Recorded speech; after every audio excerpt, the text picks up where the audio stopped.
कत्ल का इतराफ़ कर लिया। तो 7 बजे के करीब मैंने नहर पिला के उसको फेंक दिया था। रिश्तों का एहतराम घर से शुरू होता है और ज़िंदगी के तमाम शोबों में फैल जाता है।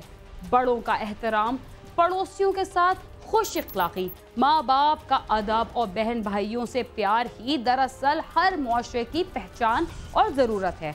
मगर ना सिर्फ हमारे मुआशरे बल्कि पूरी दुनिया में अब हालात इतने बदल चुके हैं कि बहन भाइयों, रिश्तेदारों और दोस्तों में बहुत ही मामूली इख्तलाफात के बाद मामला कत्ल गारत तक पहुँच जाता है। इस खून खराबे में उन नौजवानों का भी हाथ है जो अपने इक़दार से बहुत दूर जा चुके हैं, और वो वालिदैन भी कसूरवार हैं जिन्हें अपने बच्चों को दुरुस्त रास्ता दिखाने का वक्त ही नहीं मिलता।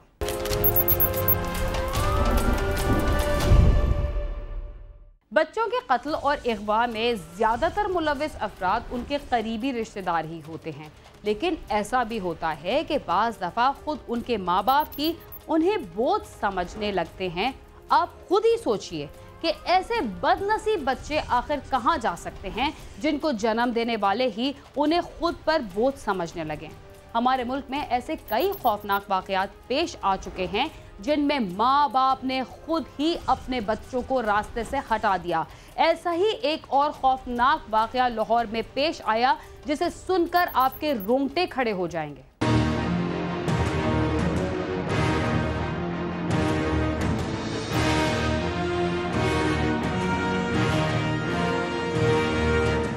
लाहौर के सरहदी इलाके बानोचक के रहायशी मेहनतकश असदुल्ला ने अपनी पहली बीवी से अलहदगी के बाद बेटे को अपने पास रख लिया था और उसकी परवरिश के लिए दूसरी शादी कर ली। उसका बेटा अहमद अब 5 साल का हो गया था। वो बेटे को साथ लेकर शालीमार बाजार में खरीदारी के लिए गया, जहां बच्चा गुम हो गया। उसकी तलाश में नाकामी पर असदुल्ला ने नामालूम अफराद के खिलाफ अगवा का मुकदमा दर्ज करवा दिया। शालीमार पुलिस ने मुकदमे की तफ्तीश शुरू कर दी। बच्चे की तलाश के लिए पुलिस ने मुख्तलिफ थानों में इश्तिहारात भी भिजवाए, मगर बच्चे का कोई सुराग न मिल सका। इसी दौरान तफ्तीशी अफसर ने असदुल्ला के मशकूक बयानात पर उसे शामिल तफ्तीश करने का फैसला किया और उसे हिरासत में लेकर जब पूछगछ की तो उसने बेटे के कत्ल का इतराफ करते हुए बताया कि उसने बेटे को BRB नहर में धिक्का देकर हलाक कर दिया था। मैंने इसको और उसके बाप को और उधर गाँव वालों को इंटेरोगेशन किया, तो इसकी इंटेरोगेशन शुरू हुई तो इसने कत्ल का इतराफ़ कर लिया। मैंने क्या कहा कि मैंने बीवी पे कौन कौन शामिल था, क्यों कत्ल किया? इसने कहा था कि जो मेरे ससुराल वाले हैं वो मशवरे में थे, लेकिन वो ये नहीं कह रहे थे कि अभी इसको मार दो, शामिल थे वो। तो ये बच्चा बड़ा होकर मुझसे जायदाद वगैरह मांगेगा, इसलिए मैंने इसको कत्ल किया। पुलिस ने मुलज़म के बयानात की रोशनी में BRB नहर से मुल्हिका इलाकों के थानों में चेकिंग की तो मालूम हुआ कि मकतूल की लाश चंद रोज कबल कसूर के थाना मुस्तफाबाद के इलाके से पुलिस को मिली थी, जिसे अमानतन पुर्दे खाक कर दिया गया था। कत्ल करने से कबल कातिल अपने बच्चे को कहां लेकर गया था और फिर उसके साथ क्या सलूक किया?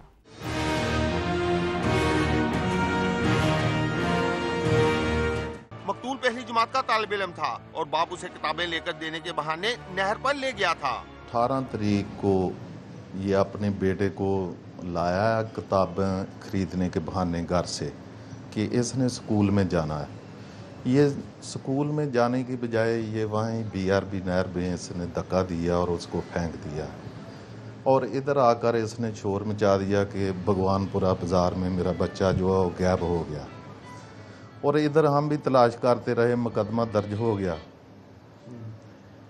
चंद दिन बाद इससे उस दिन से ये गुफ्तगू हो रही थी कि कैसे हुआ, तो इसके मुंह से कुदरती तौर पर ये निकल रहा था कि मेरे 2 बेटे थे, अब मेरा एक बेटा रह गया जो पहली बीवी से था, वो गुम हुआ और वो मर चुका है। मुलज़म का कहना है कि उसने दूसरी बीवी और ससुरालियों के कहने पर बेटे को कत्ल किया। उसे खदशा था कि ये बच्चा बड़ा होकर सौतेली माँ को अच्छा नहीं समझेगा, जिस पर उसे मार डाला। मैं बच्चे को घर से लेकर आया था सुबह 6:30 बजे, तो 7 बजे के करीब मैंने नहर पिला के उसको फेंक दिया था। नहर के अंदर जूस पी रहे थे दोनों को, मैंने धक्का दे दिया, वापस मुड़ के नहीं देखा, मैं घर आ गया हूँ। बस दिल में ये था कि ये दूसरी बेगम से बड़ा होकर मुझे तंग करेगा, परेशान करेगा, इसलिए मैंने उसको मारा। बस यही था कि दूसरी बीवी से शायद बड़ा होकर कहेगा मेरी वालदा कहाँ है, आपने क्यों छोड़ा था, हज़ारों जहन में ख्याल आते थे, इसलिए मैंने मारा था। जायदाद का भी था? नहीं, जायदाद का तो कोई नहीं था। बड़ा हो गई दूसरी वालदा से बड़ा होकर आपको, लोग सारे कहते थे दूसरी वालदा से बड़ा होकर आपको तंग करेगा, ताने देते थे मुझे, इसलिए मैं अक्सर दिल में सोचता था क्या करूं, बस परेशान होकर मेरा दिल बर्दाश्त हो गया था, तो मैंने उसको नहर में फेंक दिया। पुलिस हुकाम का कहना है कि मुलजम से तफ्तीश जारी है। उसे तफ्तीश की रोशनी में दूसरी बीवी और ससुरालियों की गिरफ्तारी भी मुतवक्का है। कैमरामैन नदीम कासिम के साथ आमिर शहजाद, समा, लाहौर।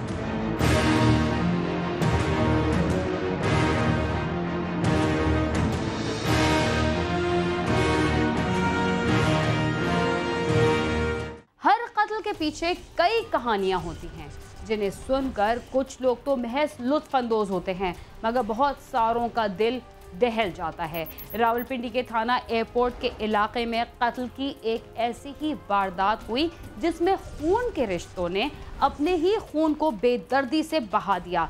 सिर्फ यही नहीं बल्कि जिन पर इल्जाम लगाया गया वो भी करीबी रिश्तेदार थे। देखते हैं ये सब कुछ करने वाला कौन था और उसने पूरे घर को कैसे उजाड़ कर रख दिया।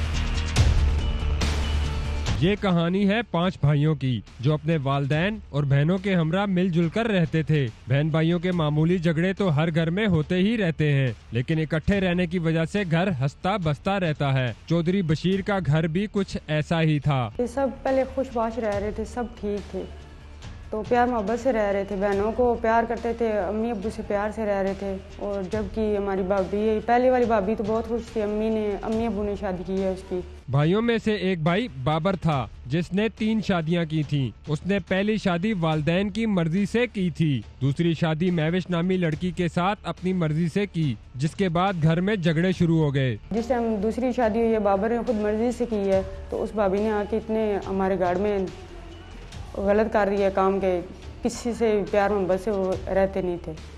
हम जितनी कोशिश करते थे उससे प्यार करने की, लेकिन वो हमें दूर ही करती रही है। इस कहानी में सारा झगड़ा एक बहन की दौलत पर शुरू हुआ, जो पहले बाबर ने हथियाई और बाद में सगीर ने।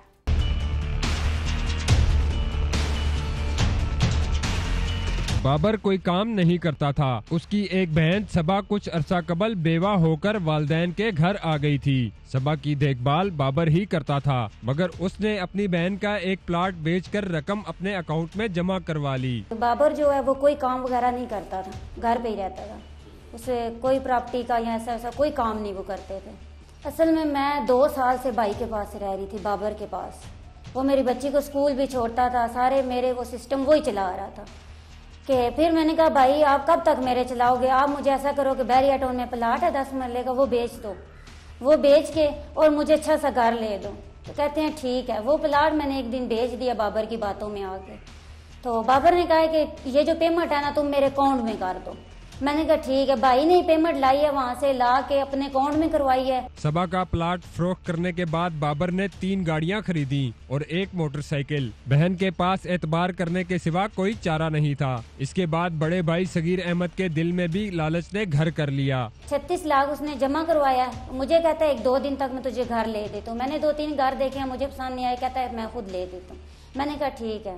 उसके कुछ दिन गुजरे हैं तो भाई ने GLI गाड़ी खरीद दी है। मैंने भाई से पूछा, मैंने कहा भाई तूने GLI गाड़ी कहाँ से लाई है? कहता है मेरा प्रॉपर्टी का काम हुआ है। लेकिन मेरा भाई वो कोई काम नहीं करता था, कोई काम भी नहीं करता था, वो घर पे ही रहता था। और मैंने उससे पूछा कि मैंने कहा गाड़ी किधर से लाई है? कहता है प्रॉपर्टी का काम है। मैंने फिर भी मैं चुप कर गई। मैंने कहा भाई इतबार कर लिया है कि सका भाई मेरे साथ तो ऐसा वैसा कुछ नहीं कर सकता। मैंने कहा ठीक है। उस दिन के कुछ दिन गुजरे, मेरे भाई ने एक कैरी डिब्बा लिया है 515। फिर कुछ दिन गुजरे, उन्होंने 516 कैरी डिब्बा नंबर लिया।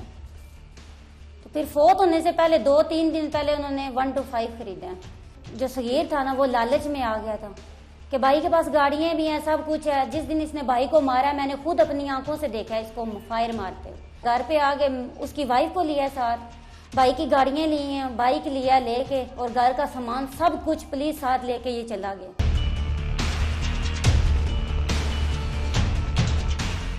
बहन का प्लॉट फरोख्त करने के बाद भाइयों ने उसकी दौलत के साथ क्या सलूक किया ये तो आप जान ही गए। उन्होंने मजीद जो कुछ किया हम आपको इसके बारे में भी बताएंगे, मगर यहाँ वक्त हुआ है एक मुख्तसर से वक्फे का। तब तक आप हमारे साथ ही रहिए।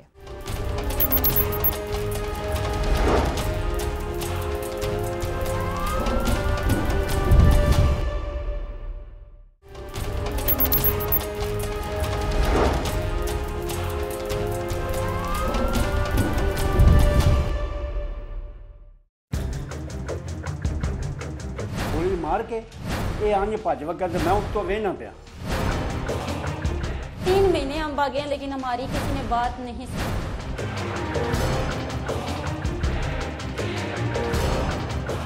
प्रोग्राम क्राइम सीन में एक बार फिर खुशामदीद। वक्फे से कबल आप देख रहे थे कि रावलपिंडी के रिहायशी बाबर ने दूसरी शादी कर ली थी, जिसके बाद घर के हालात यकसर तब्दील हो गए। महविश ने एक ही घर में रहते हुए घर वालों और बाबर के दरमियान दूरियां पैदा कर दी। इस तरह के हालात अक्सर घरों में होते हैं, जिसकी वजह से घर टूट जाते हैं, मगर इस घर के टूटने की वजह कुछ और ही थी।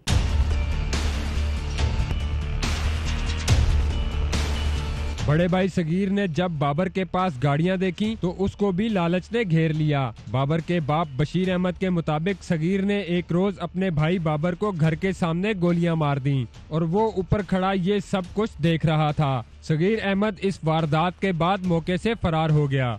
कतल यही होया कि मुड़ा आया ऐस बूटे को ये चौधरी अंदरों निकल के कतल गोली मार के ये आंज भज वगा तो मैं उस तो वेहना पाया। मैं इन्होंने दसिया, मैं कहा सगीरा नस गया तो मार के गोली नस गया जो बाबर पे है। गोलियां लगने के बाद बाबर के बहन भाई उसको लेकर अस्पताल चले गए और सगीर अहमद थाने चला गया और अपने छोटे भाइयों के खिलाफ दरखास्त दे दी। इस नाइंसाफी के बाद जब उसका बाप बशीर अहमद सीपीओ के पास गया और अपना मौकफ बयान किया तो सीपीओ ने सगीर अहमद को गिरफ्तार करवा दिया। भैन गई है तो निक्का भरा गया था, इन्हें चुक के गड्डी च पा लिया। गड्डी च से पा के लै गए अस्पताल खड़े तो इन्होंने उतों राह मिलता है मुड़ मिल के मुड़ आया मुड़ नाल गया। ये सगीर ते उस बंदे दोवां इन्हों साडे दी चोरी जाके पर्चा करा के ते सन पता लगा जिसे ते मुड़े तां गरीब नसे। पुलिस आ गई है उसे सन पता लगा साडे ते पर्चा हो गया। मदई सन बना छड़िया ते सगीर सन कड़ी लग गई है। ये डक लिया ने थाने में लैन दा नहीं। उन्हें आख्या तफ्तीश करो, उन्हें नहीं की तफ्तीश। हो जिहड़ा जुल्मकार है उस पैसा ले असी।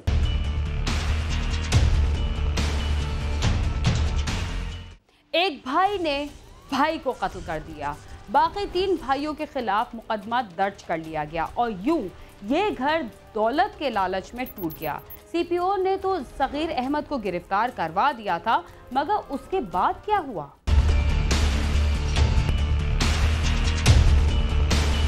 सगीर अहमद बाबर की खरीदी हुई गाड़ियां और जेवर लेकर फरार हो गया था और एफआईआर के बाद बाकी 3 भाई भी रूपोश हो गए। बशीर अहमद के सीपीओ के सामने पेश होने के बाद सगीर को गिरफ्तार कर लिया गया और तफ्तीशी अफसर जुल्फकार अहमद को इस मामले में वालिद को मुद्दई बनाने को कहा, मगर सगीर अहमद को छोड़ दिया गया। सगीर का कोई जवाब बंद हो गया, जरा तफ्तीशी ओदा भी जवाब बंद हो गया।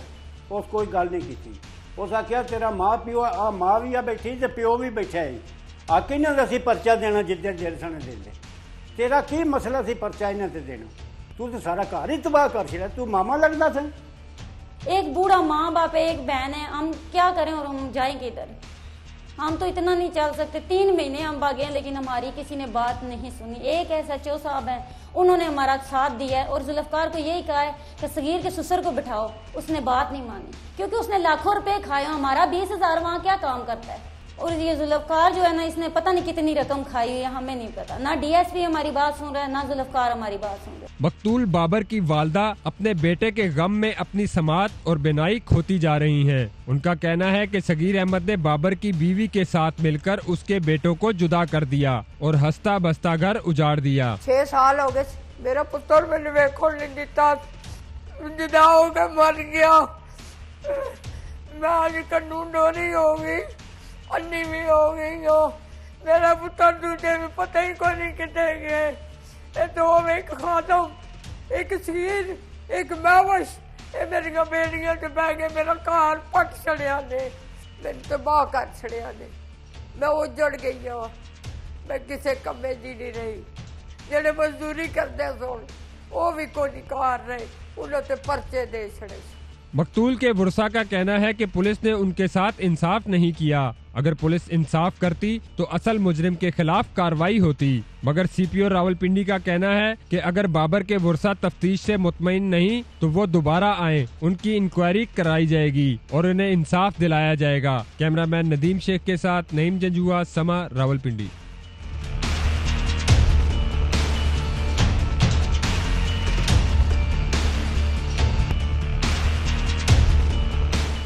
जराइम को देखकर खामोश रहना भी जराइम को बढ़ाने के मुतरादिफ है। याद रहे कि जब तक हम जराइम के खिलाफ आवाज नहीं उठाते तब तक जराइम का खात्मा नामुमकिन है। आइए हम सब मिलकर जराइम पेशा अफराद और जराइम के खिलाफ आवाज बुलंद करें। इसके साथ ही क्राइम सीन अपने इख्तिताम को पहुंचता है। अगर आप हमसे राब्ता करना चाहते हैं तो हमारा पता है cs@sama.tv। इसके अलावा फेसबुक और ट्विटर पर भी हमसे राब्ता कर सकते हैं। बीना खान और क्राइम सीन की टीम को इजाजत दीजिए और देखते रहिए समा।